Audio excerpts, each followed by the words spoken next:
but we don't know where that money is going to come from. Again, as I said earlier, the word government. What is government going to do about this? What is government going to do about this?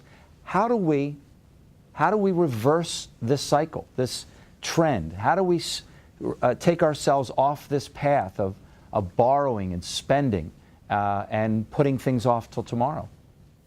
Curtis, the first step we need to do is get a good conservative Congress in there this fall in 2010. That's a good first step. We have individuals that are not listening, and they're acting irresponsibly in government. Margaret Thatcher said the problem with socialism is that eventually they run out of other people's money. How true it is today, and it is sad, it's a sad commentary that you have individuals who are legislating and spending like there's no tomorrow and doing it in a reckless and irresponsible manner. I think that we really need to look at the majority party that's in Congress right now. Scott Brown was elected in Massachusetts, but yet they took the opportunity before seating him to pass more legislation that upped the debt almost another $2 trillion. That was by design, and they forced that through in a hurry.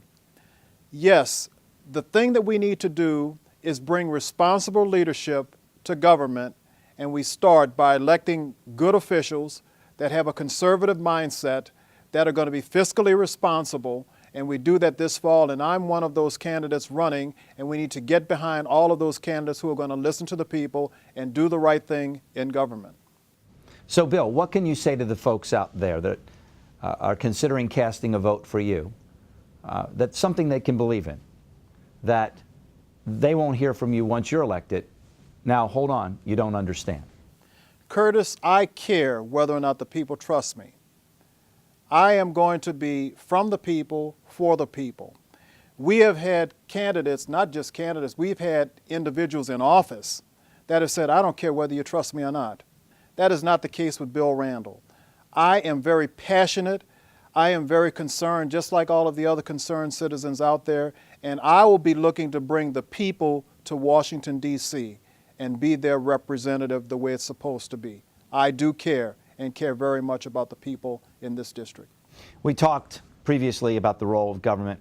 What is your perspective on all this? Because if you listen to the President of the United States and members of Congress, you would think they're running an employment agency rather than being our elected officials regarding, policy of state. Curtis, the economic engine for this country is the private sector, not government.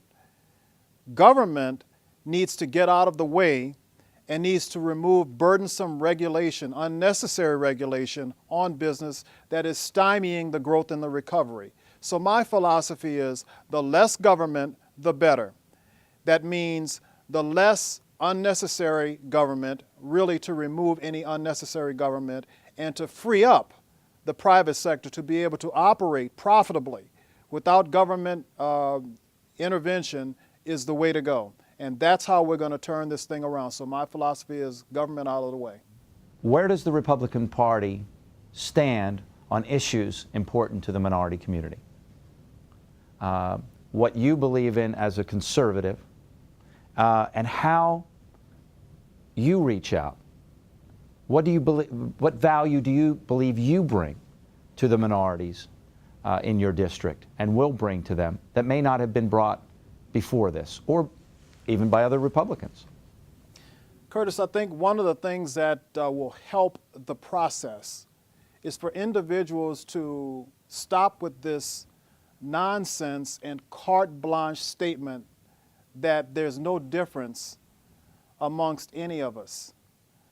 That is absolutely ridiculous. We have differences. We have diversity.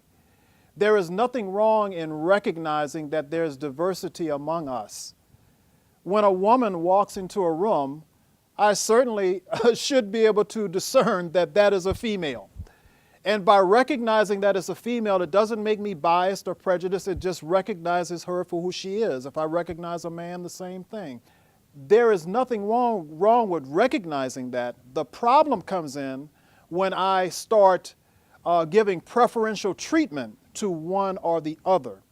So first and foremost, there is nothing wrong with recognizing that there are differences. As far as the Republican platform is concerned, particularly the conservative principles of our party, I think that we actually have a closer beat on what the U.S. Constitution stands for, whereas you have individuals that are, let's say, more liberal leaning or whatever. They want to differentiate and they want to give certain rights and privileges to certain groups of individuals, and that is not our posture and position. So again, just to repeat it, I think that there's nothing wrong with recognizing that we have differences. I think that we have an equal playing ground whenever we give everyone afford everybody the same opportunity to succeed, and don't give preferential treatment to one group or the other. That's where we are going to shine as conservatives in the future. You know, Bill, in talking about national security, it's a very sensitive issue. It's a very complex issue, but very sensitive. There's many who talk about what's compassionate. There's many that talk about responsibility. We have a responsibility to educate those who come to our country. We have a responsibility to maybe even give them health care and other public services. Many say it's, again, it's our responsibility because we are a compassionate nation. Where do you come down on illegal immigration? Tell the folks specifically where you come down on. One of the great things of this republic is the rule of law.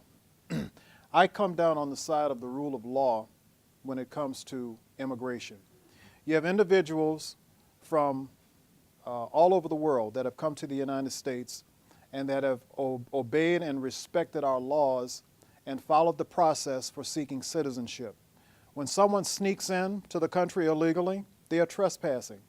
If you compare that to what's done in other countries, I think it's pretty tame here how we treat individuals. It's pretty humane. You have individuals that are incarcerated and other things, even tortured, and in some cases, extreme cases, they're killed if you cross the border illegally.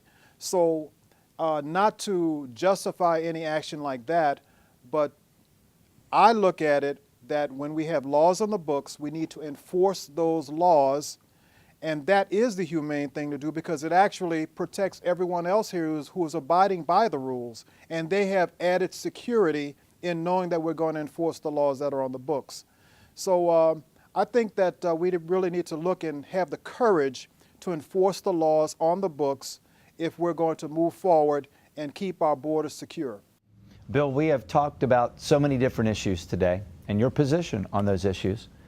And there's so much more we can talk about. I know you'll be talking about so many more things on the campaign trail.